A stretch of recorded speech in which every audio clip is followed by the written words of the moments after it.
Welcome to Season 6 of the Prosthetics and Orthotics Podcast. We are absolutely thrilled to have you on board. We're talking to experts who know their stuff, the patients who've experienced these technologies firsthand, the vendors who provided the tools, and the thought leaders shaping the future. Together, we will uncover the ways to make the lives of those relying on these incredible technologies even better. We hope these discussions are going to be the highlight of your day. Hi everyone, my name is Joris Fields, and this is another episode of the Prosthetics and Orthotics Podcast with Brett Wright. How you doing, Brett? Hey Joris, I'm doing well, man, and I see you've already been on LinkedIn, and you gave a thumbs up to the idea of listener mail. So, Okay, yeah. What are you thinking about that? I don't know, dude. Do you really expect people to ask us questions, like anonymous questions that we don't normally get? What's the idea of this? Because this is totally your idea. So it is people are going to come in and ask a question. We're just going to talk about it, or we're going to answer it. Yeah. So at least what other podcasts have done, and what this listener had said was, man, it would be cool if we can just write in questions that you guys can answer. You know, one from yours perspective, maybe one from us. And sometimes they're funny questions. Sometimes they're serious about 3D printing or something else. Okay. And so we'll see in. You know, if nothing comes in, then obviously it's not. We're not going to do it. But you know what's funny is that when I talk to people about the Prosthetics and Orthotics podcast and such, and they're like, "Well, where is Joris at?" And I say, "Oh, he's in Spain." And they're like, "Well, that's interesting." And so then they dive a little bit deeper into, not only how we connected, that sort of thing, but then finding out a little bit more of just the stats that are kind of interesting about the podcast. 80 some countries, over 40% outside of the United States listen, and our biggest fans seem to be in Australia, which is cool.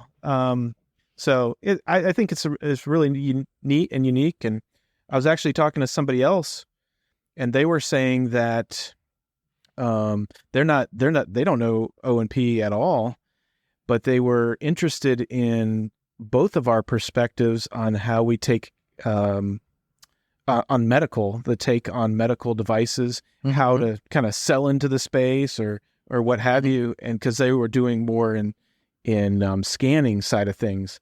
And so that was interesting to me. Okay, that's something we can talk about. That's a big subject to tackle, though. But yeah, sure. I think there's a lot going on that's like adjacent to O&P, but very, very different in a lot of different markets, a lot of different devices, and a lot of different things. So that could be something to, yeah. Awesome. All right. Hey, so who's on the show today? Well, I'm really excited about our next guest, and his name is Ben Srulevich.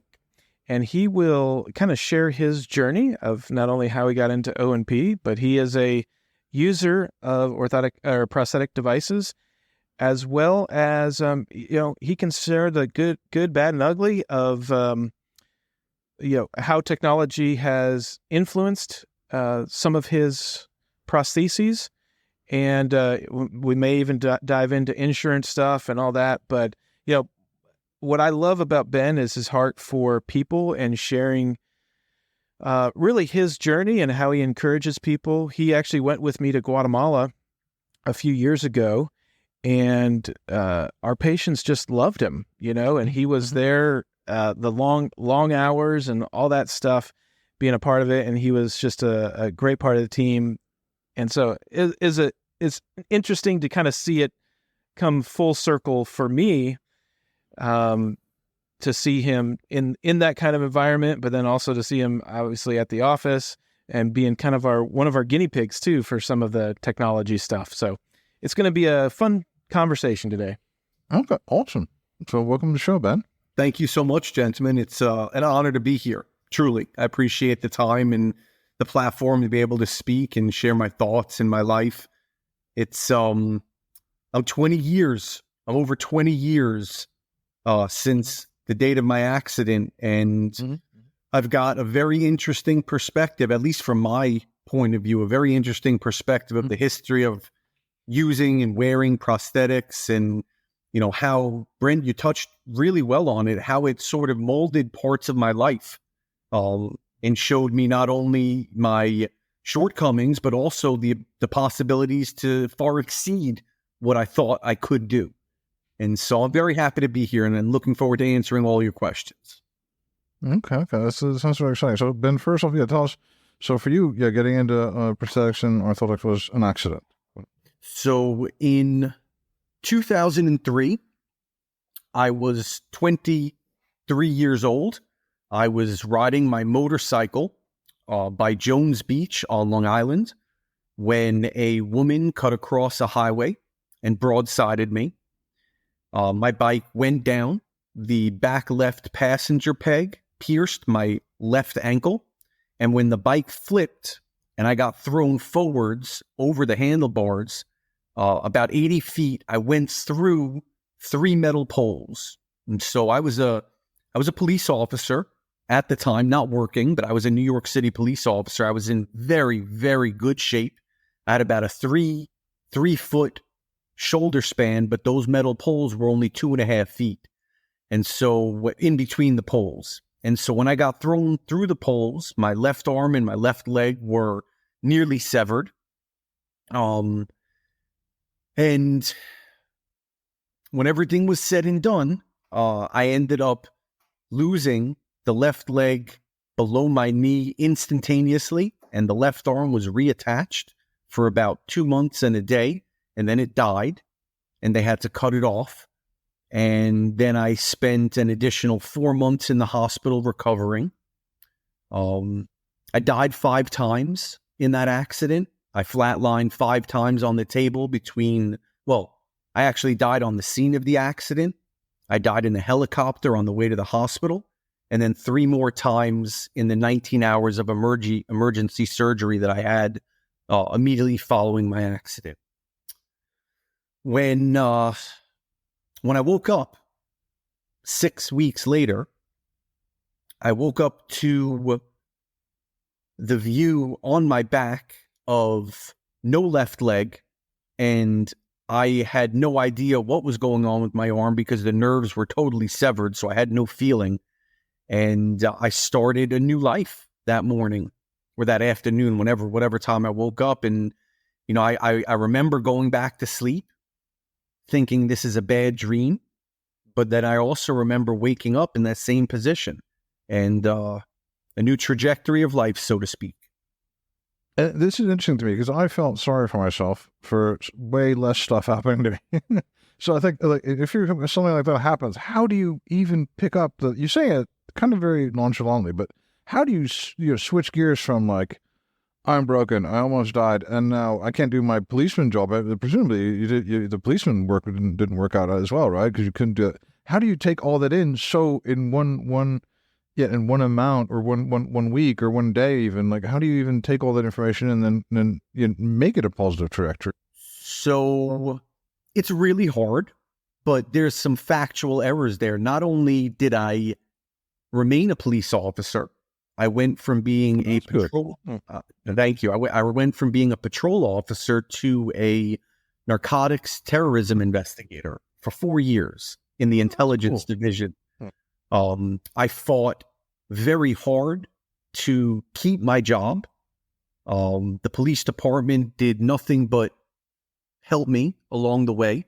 And unfortunately, in the world that we live in, you sign a contract, you've got to uphold your end of that contract. And because I was no longer physically able to perform the tasks of my job, the police department had to force me out. But I was able to push back through rehabilitation, and further my career.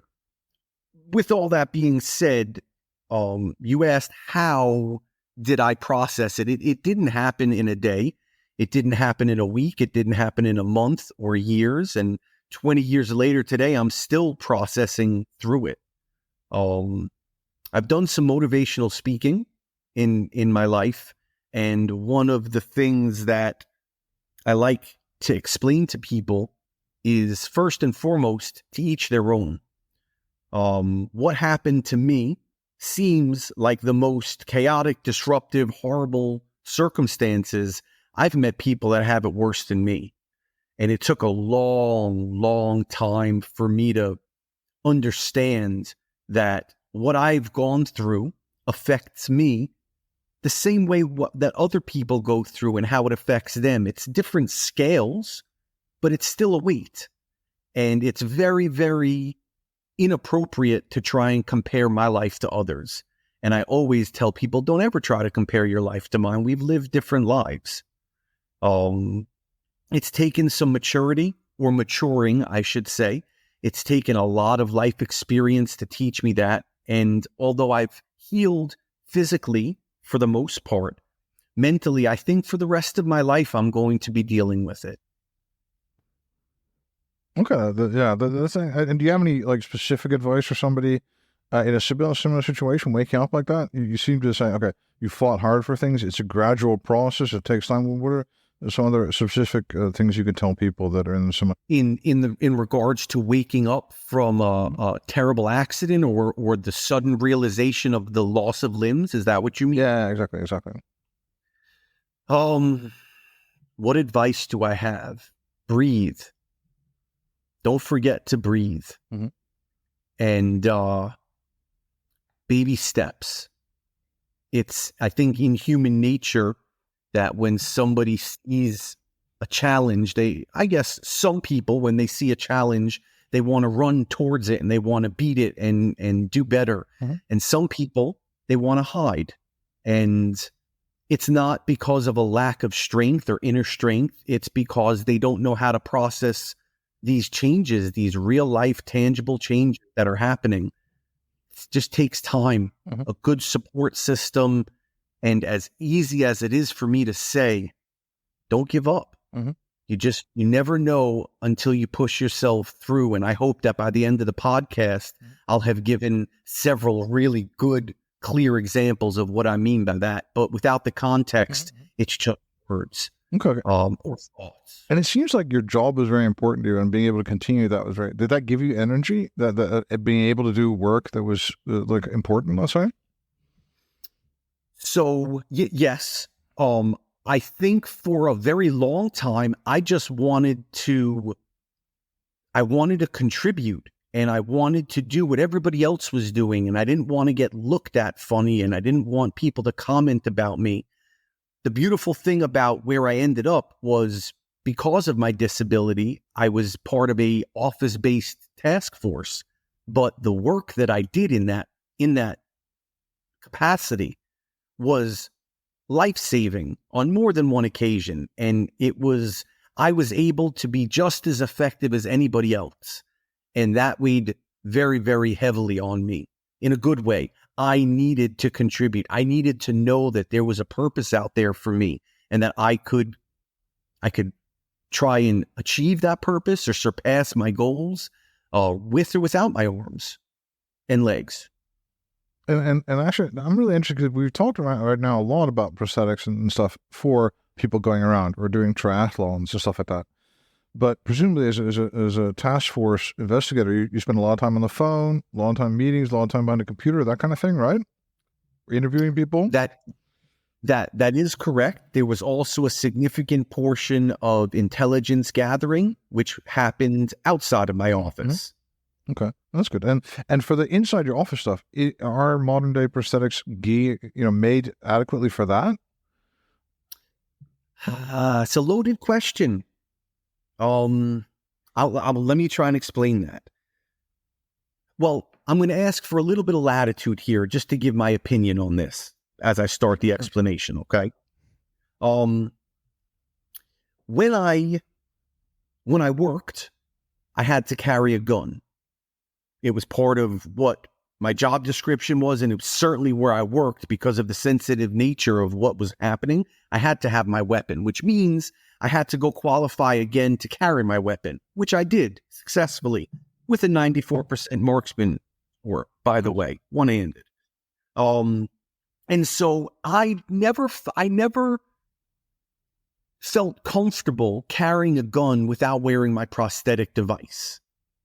And that's where I want to kind of start my explanation. For the most part, the functionality of the device was irrelevant. It was more of a cosmetic situation for me. And with that being said, now we're going back. I had a Utah 3 elbow going back all the way back to then.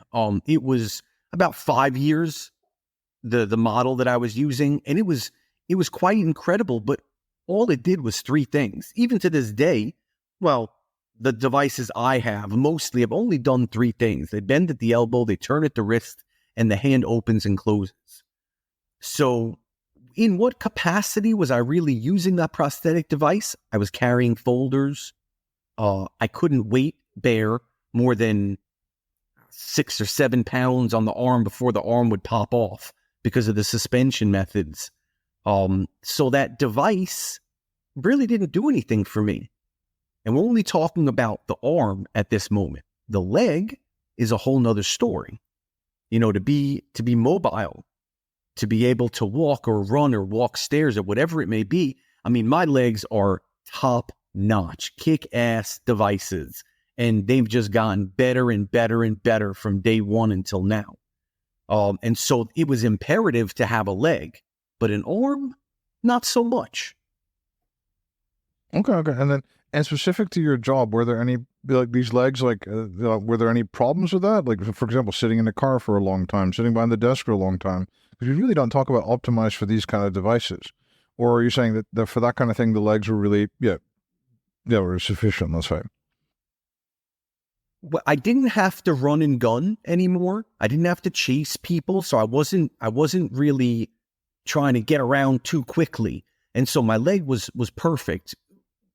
If I had the opportunity to be in my uniform out there, I would say that at that time, circa 2004, I don't know how well the legs would have worked for me.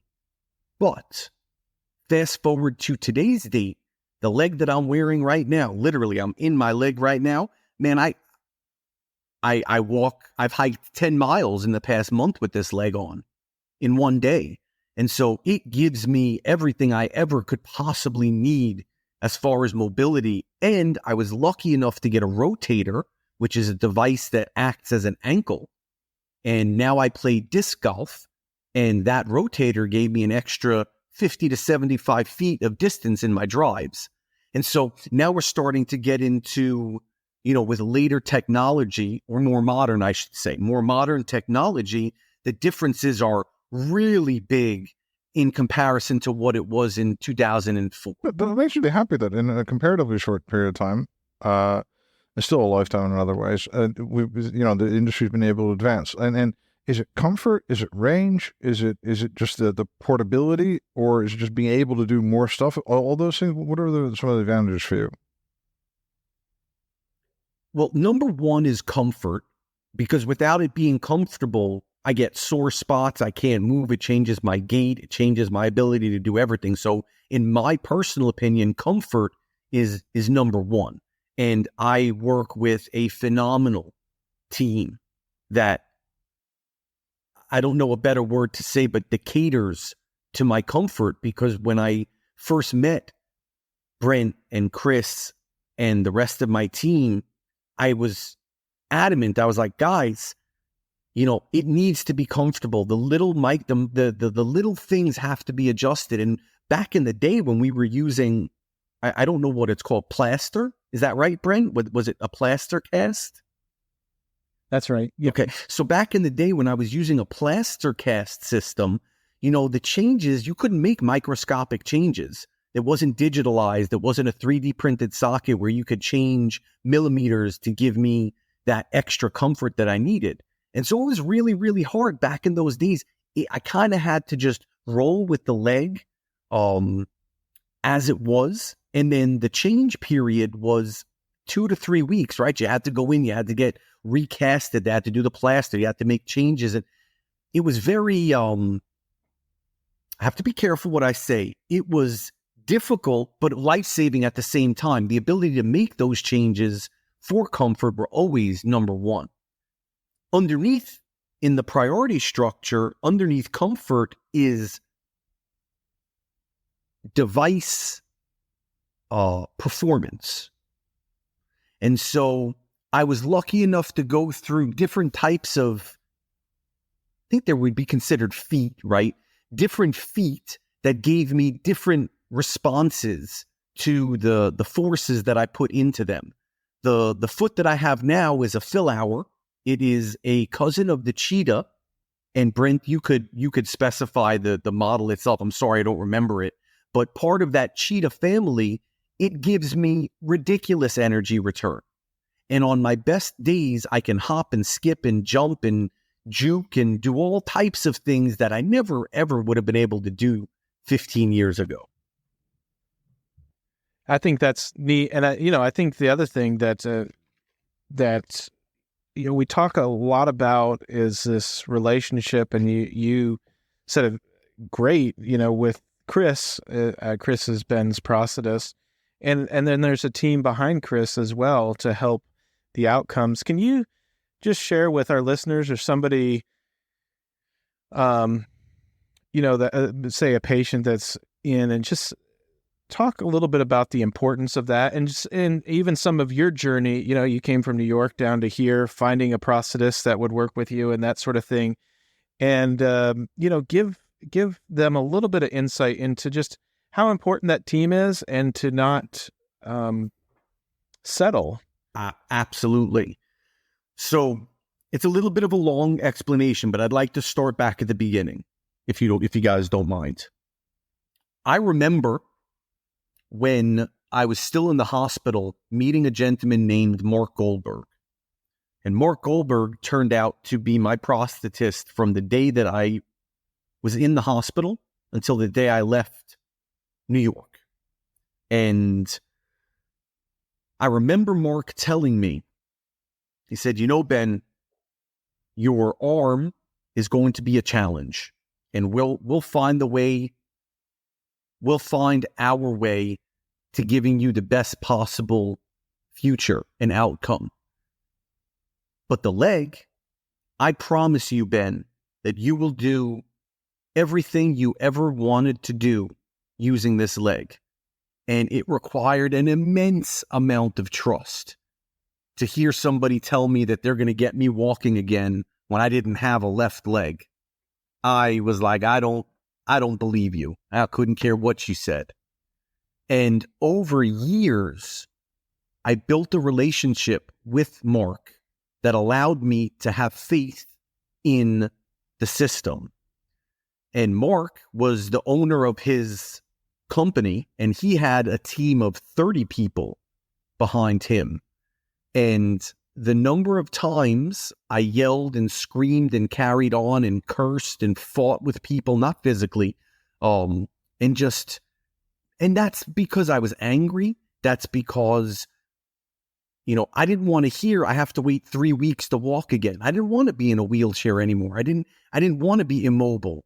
And it's just so many emotions, and it was so close and so raw still from the trauma itself. It took years to build that relationship with Mark. But by the time that I left New York, I had a great relationship. Fast forward to 2015. I went to get my concealed carry permit. Just a random class to get my concealed carry permit. And in that class was Chris Baughman. And after the first 30 minutes, he walks up to me and he says, "So I see you lost your arm and your leg." And I was like, "Who is this guy?" Coming at me talking like that. He was like, "Do you have somebody to help you and, get you do everything?" And I was knocked back. I was like, "No." He was like, "Well, we should get together. We should talk. I can help you." And I was like, "Okay." I was like, "Sure, no problem." And the relationship that I built with Chris was so different than Mark. You asked me to touch on the relationship, Brent. If you're lucky enough to find a prosthetist that's willing to hear you out, you should call yourself ahead of the game. I was so lucky that Chris took a liking to me as a person and never pity, but a conscious awareness of the challenges that I go through on a daily basis. He has made me feel like I am his only patient for 8 years. And that is ridiculous because I know his caseload. I know the number of patients he has. But to be able to have that relationship, and that's a two-way street, that goes a lot of give and take from my part and an immense amount of give and take from Chris's part. And that relationship is so important. I would say, honestly, the relationship with Chris is more important than any device that I wear or use. Because the device is just that. It's just an object. It's just a means to an end. But how you utilize it, how you can modify the little things to get maximum usage and efficiency out of them, I mean, that Chris is a master at that. And the coolest part is that in all the years that I've, not the coolest, one of the coolest parts is in all the years that I've known Chris, I've seen other prosthetists and orthotists come through the practice and start as an intern and make their way into, or I guess graduating from whatever program they were going through, or maybe they already graduated and they're starting their career. And to watch them learn the way that Chris has handled me, and to be teaching that, as well as all of the technical skills and the things that Chris or anybody there has to teach the newer interns, to see them absorb all of that and to do it with such compassion and heart, it speaks volumes to the unit as a whole, meaning East Point Prosthetics and Orthotics as a whole, and it speaks even more volumes about Chris and the team. And always, I mean, I got to tell you, I can have a problem on Monday and by Friday it's fixed. There's no, you can't pay enough, you can't say enough for somebody in my position to know that in a real crunch time, in a problem time, that shit's going to get taken care of and I'm not going to have to worry. Man, you can't pay for that. I hope I did justice in that explanation, Brent. No, and I think that's amazing that and that having that relationship, and I think that you hit a ton on it. Some people may try to go to a prosthetist or orthotist because they know that they provide the most technologically advanced, but the reality is the most important thing is that relationship and the comfort side of things. Now the icing on the cake is obviously the function and all that from the device.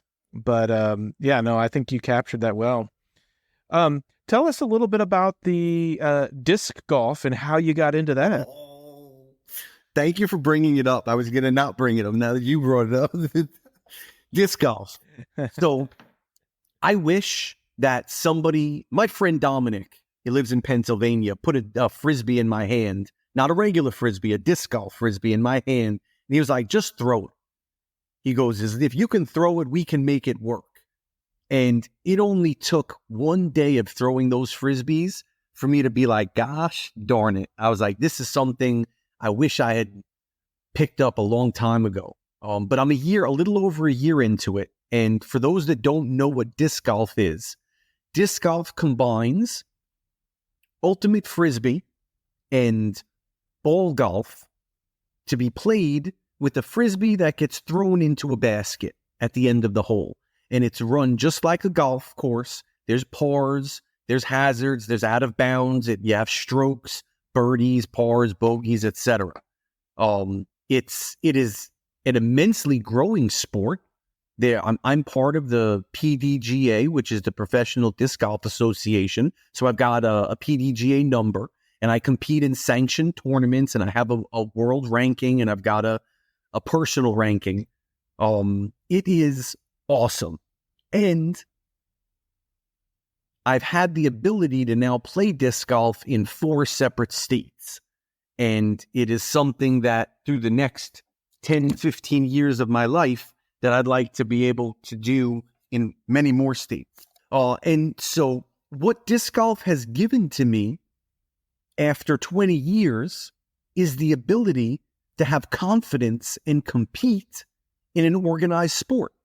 And it's the most important thing that's happened to me besides for the birth of my daughter, it's maybe the most important thing that has happened to me because it's given me the ability to be physical, to go out there and build my endurance, to go out there and yet again prove to myself that it doesn't matter what your disability is. If you work at something and you have the right tools, be it prosthetics or the right Frisbees, you can do it. I can do it. I do it. Hell, I've gotten 3 hole-in-ones already.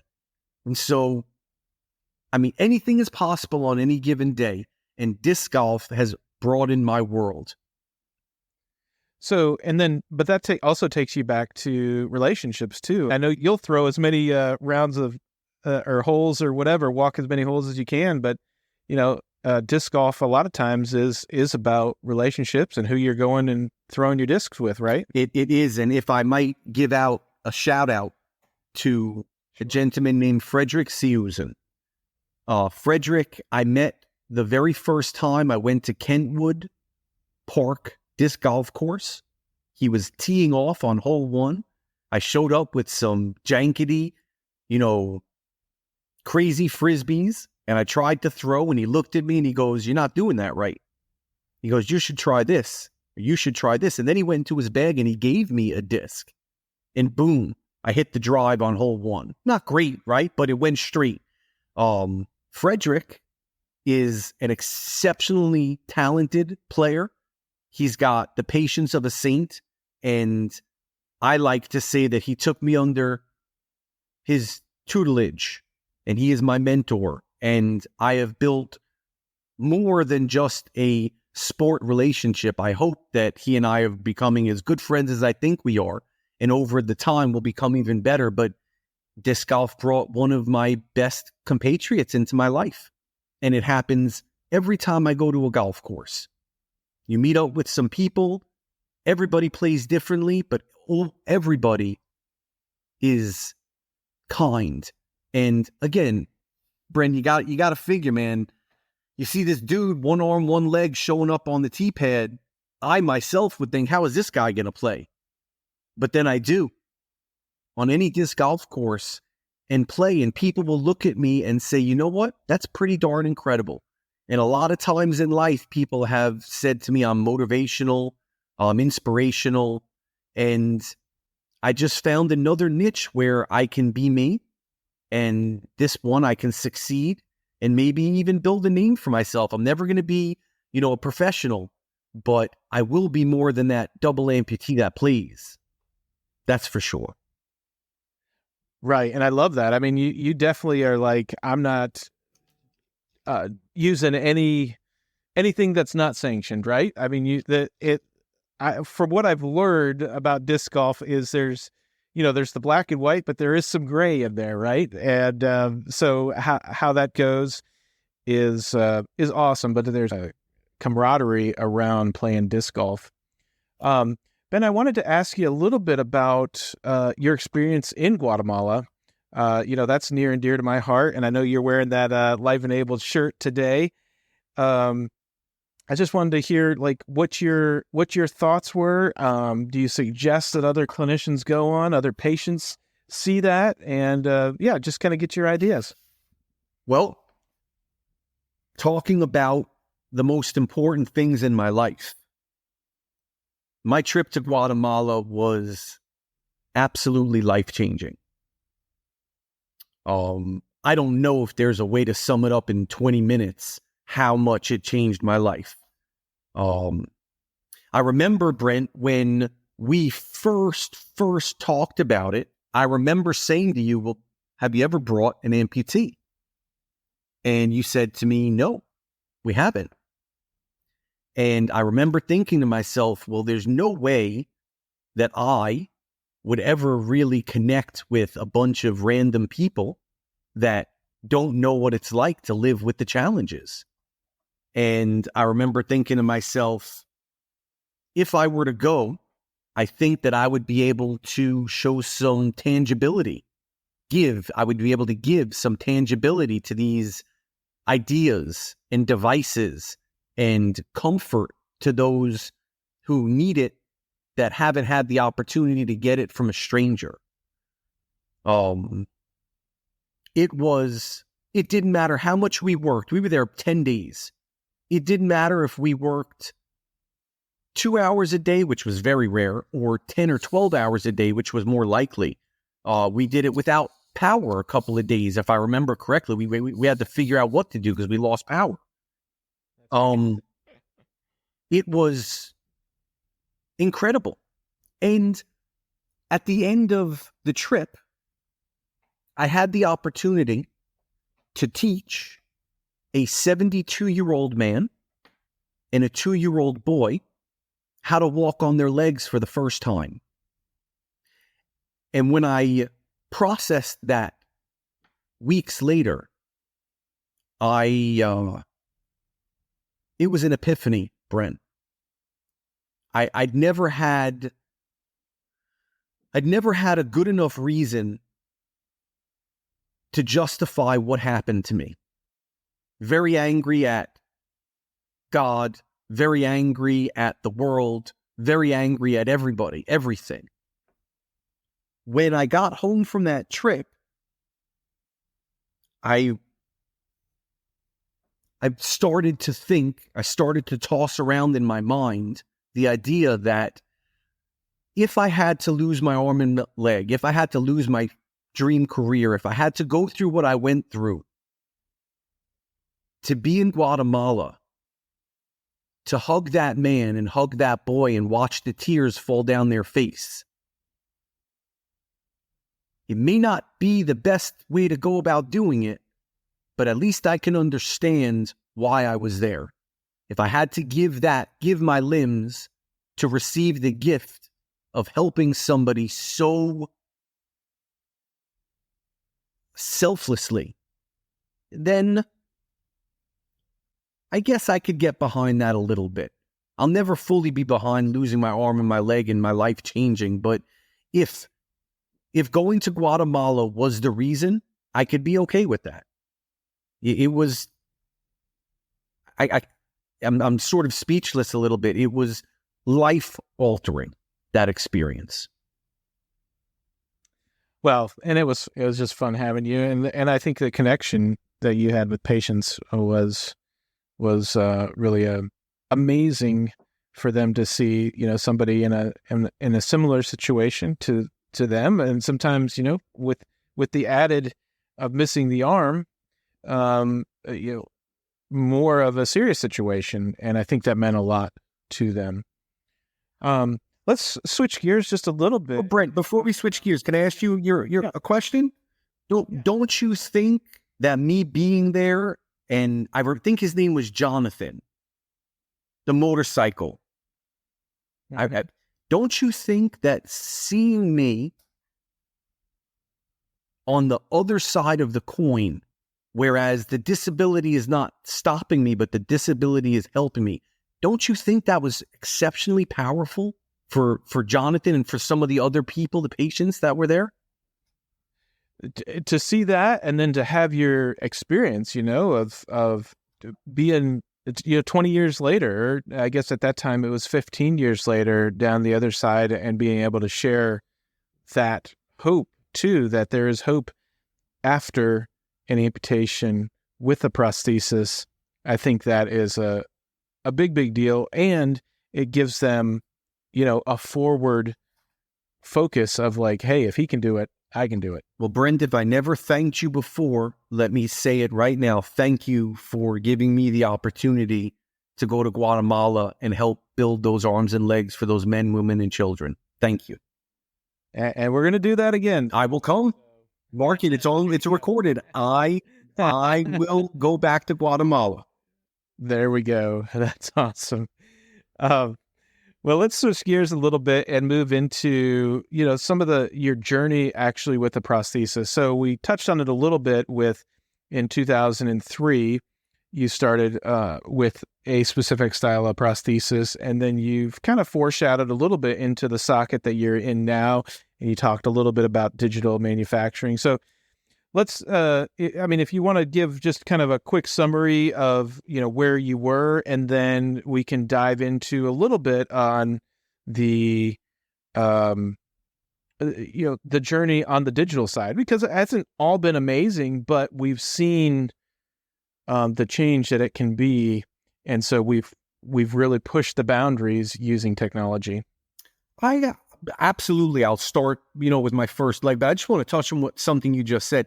It may not have seemed amazing, but it's all been amazing. You have to be able to take a step back and click your zoom out one notch and look at it a little bit from a more global perspective. The journey, you don't have successes without failures. There's nothing is perfect. And so a big part of the successes go right back to the relationships you have with, the relationships a patient has with their providers. And failures have spawned even greater successes. And I don't consider anything a failure. I want to make that very clear. But when it doesn't go right, it goes wrong. And so it's either pass or fail, or whatever, however you want to quantify that, so to speak. But let's go back to my very first leg. My very first leg was, the socket was 1 foot, 12 inches left to right. It had 4 inflatable pillow bladders on the bottom, and it had straps that went up and around my groin and my buttocks. It was so uncomfortable to wear, but I'll be damned, man. I got up and I walked with that thing. It was heavy. It was bulky, but man, I got up and I walked with it. It was, oof, what a clunker, man. I can't imagine all those straps. But look, it worked, right? And then, of course, I should let the listeners understand, right? My initial journey with prosthesis was a little bit complicated because they kept cutting pieces of my bone off in my leg. And so as they kept cutting my leg bone, my leg kept swelling. And so it was never really a way to get like a traditional leg liner on with a pin like I wear now. It wasn't anything like that. It took months, if not a year, before I was really in a position where I could slip my leg on and off. So at least a year before I could get my leg on and off, I was walking, which was the most important part. So that was 2003 and 2004. Then when my leg stabilized and I haven't had any more surgeries on my left leg, then things really started rolling. Patients like myself deal with volume change more frequently than one would think. In the prosthetic game, millimeters or miles. And so a little bit of swelling here or a little bit of shrinkage there or a rubbing spot here really creates a problem within the socket and within the patient wearing that device. And up until the sockets were 3D printed, the solutions to that were cutting holes in the sockets or opening up windows or, the whole, look, you can take away, you just can't put back. That reigns supreme. And eventually you get to a point where you've taken away enough and now we need a whole new socket. And then you start the process again and we're back in the plaster realm. And so that's a 2 to 3 week process. You can, even if you rush on that, you can get that down to 5 days or 6 days or whatever it may be. But then you have to have changes and you have to go through it all over again. And then one day it turned into a digitalized format where I can go in and I can have a couple of millimeters shaved from the back left. I can have some more space put in the front right or on the distal end of my limb or whatever it may be. And it's so much better now with the advent of, or the invention with the, I'm sorry, let me say that, start over. It's so much better now with 3D printing being at the helm of my sockets and the design. And just for a little reference, how often do you have things change, or how often do you feel like you want to have things changed in terms of volume and fit and things like that? Oh, very big difference in the wording you just used. I don't want it ever to have to change. I would love for it to remain the same and ride through. How often does it change? I mean, now that I'm playing disc golf, I've had a couple more changes because my body is both gaining weight via muscle, but losing weight via water weight. And then, so I've had more than my normal amount, but I would say every 6 months, something happens where I need to at least look at the leg or look at the socket. And if I'm really, really lucky, I get a year to a year and a half of not having to mess with the socket at all. But because of the changes in my life recently, it's happening more often. But ideally, I would like to have the least amount of changes possible. Okay, yeah, this is a more sane way of looking at it, I guess. And other things where you're thinking, oh, I really need help there, or need more comfort, or want more features. Like, there's just stuff you really would want more of or more control over, let's say? I got to tell you, Yor, they've given everybody. I've gotten everything I've wanted. I don't know how else to say it, man. Anything that Brent or Chris or I would, we powwow everyone. When we're lucky enough to be in the office, the three of us together, we'll shoot the shit and we'll sit and we'll talk. And I'm very open with Brent. I always have been. I don't sugarcoat anything. And the beautiful part of the relationship is that real, raw information can now be used to make micro adjustments. And that's the key, right? It's not having to change everything. Just change a little bit and let it ride and see how it works. And I think since I've had the ability to make those micro changes, everything has gotten easier. Everything. Even the tough, even in I walk into the office with a bloody leg because I'm rubbed raw, whatever it may be. Man, by the time that I walk out, or by the time, well, I need to elaborate on that. So my current leg, the outer socket is 3D printed. The inner socket is a rubber, or I don't know. Brent, what is that considered? It's a 3D printed BASF TPU. So it's kind of got a grid on it. So for a little bit of cushioning and such things like that. Exactly. That's exactly what I said. But so with this honeycomb pattern in the middle that you can now make millimeter changes on, it prevents the outer socket from having to be remade, and it allows you to make those changes on the inner socket. And if you remember, Brent, I was very much against it. I was like, I don't want an inner socket. I want one piece. I don't want any of this. And as always, we had a conversation. Look, just try it. When you need to make changes, you'll see it'll be better, And of course, nothing was ever forced on me. But like you said, Brent, I'm a guinea pig. Always have been. I hope before the podcast is over, I can share some of the experiments that I've been part of. I mean, super lucky to be part of those. But I've always been okay with testing stuff out because I always want the best. And in order to get the best, you have to be the best. In order to be the best, you have to give. And I had to give my body. I had to give my time. I had to give whatever I needed to make sure that I was really in the best of the best of the best that's offered, that's available to me. All right, I'll bite. So still talk to us about a couple of these experiments then. What have been your favorite? Oh my God. My favorite one. So I have had the opportunity to be part of 2 experiments from NC State and UNC Chapel Hill working on electronic prostheses that run off of not my brain, but off of my muscle movement. The best way I can explain it, an electric ankle that pivots up and down while I'm making other steps. Like I'm trying to walk up a hill, the ankle will adjust the foot in order to give me the ability to take a step on my left side. It was wild. They attached me. You guys know, if you make a video game or a movie for that matter, those little light balls that they put on you, it's like an outfit of balls. And then they set up these cameras and they capture your body movement. Do you guys know what I'm talking about? Yeah. So they set up that type of experiment, that type of environment, and then they recorded all of my body movements, and then they took that data and it was put into the dissertation, the doctoral dissertation, in the defense of that device. It was so cool.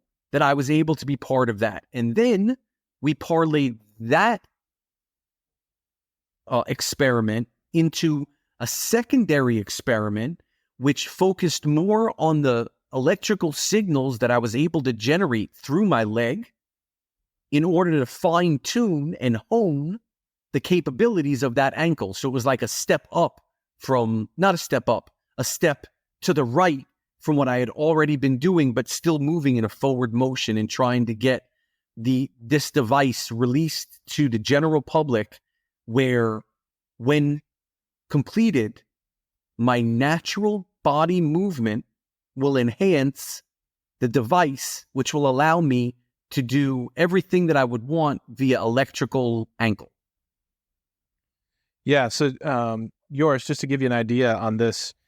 So they put, and our listeners for that matter, they put essentially these myoelectric pads on his shin bone, which is the muscles that would raise your toes, and then on your calf, which are the muscles that would like allow you to get up on your tippy toes.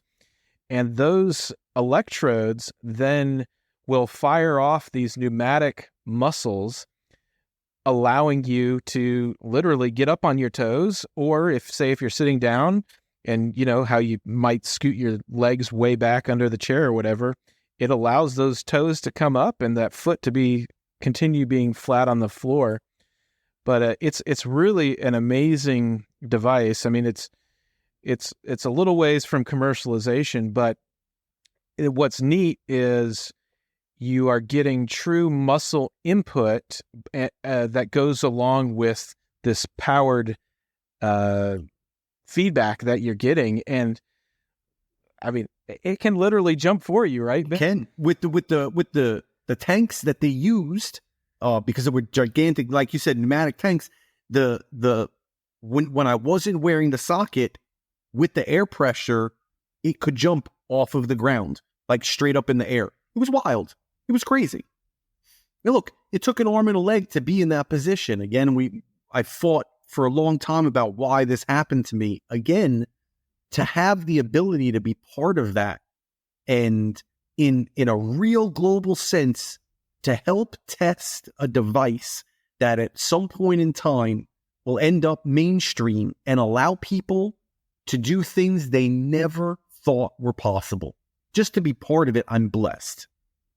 Yeah, totally, dude. I think I like that you can look at it like that and think about helping all the people and helping yourself as well in the process. And also, I've got ownership. I think that keeps coming back when we have patients here, is that you feel kind of powerless in the beginning. They feel powerless in the beginning, and then going forward, they kind of do lots of things to empower themselves and get them in the driving seat again of their own life, and also of that whole prosthetics experience, let's say. Well, I touched on it before.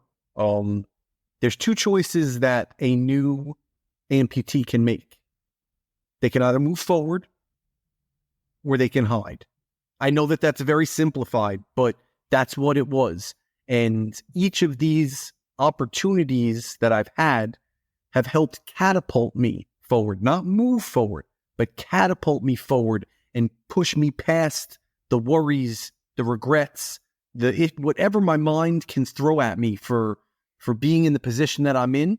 These experiences always push me so far forward, and if I'm lucky for the rest of my life, I'll always have those experiences to keep catapulting me forward. That's a lovely, lovely sentiment. And Ben, thank you so much for your story. It was really, really wonderful that you could share it with us today. Oh, it is my pleasure. Like I said when I started, thank you both for allowing me to talk, sharing my thoughts. And, if there's ever follow-up questions, or if the listeners want specific answers, I know you were talking about that in the beginning of the podcast. If anything pertains to me, just send them to me, have me back on. I'll answer them. Whatever I can do to help get the word out and to be part of it. So thank you again, gentlemen. Thank you so much. This is a very inspiring, Ben. And Brent, then thank you for being here as well, as always. Oh, this was great. And Ben, yeah, thanks for sharing your story. I know a lot of people will get a lot out of it. And I think it's also important, not only the clinicians and the empathy side of things, but clinicians being interested in being or using new technology, because there's not a lot of people out there using the 3D printed technology yet, but to hear your story, I think it's just one step closer for somebody to try. Couldn't agree more. Totally. And then there's actually one more question I wanted to ask, but I forgot to ask, and maybe I'll ask it. But I was just really curious about one thing, Ben. Like when you move from one prosthetist to another prosthetist, we talked about this before, right? So you had a good relationship with your first prosthetist.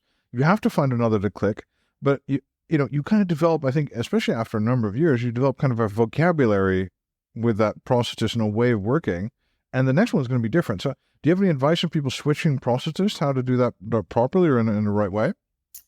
Sure. I don't know if there's a right way.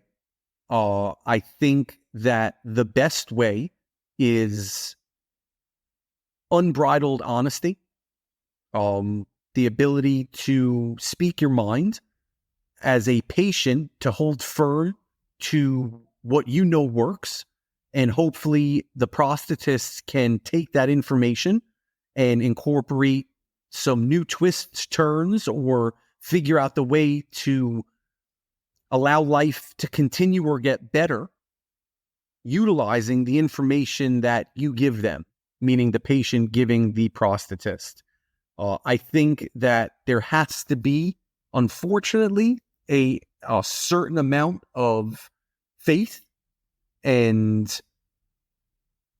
what's the right word? Faith and trust that at the end of the day, y'all are working together as a team to find the best possible outcome.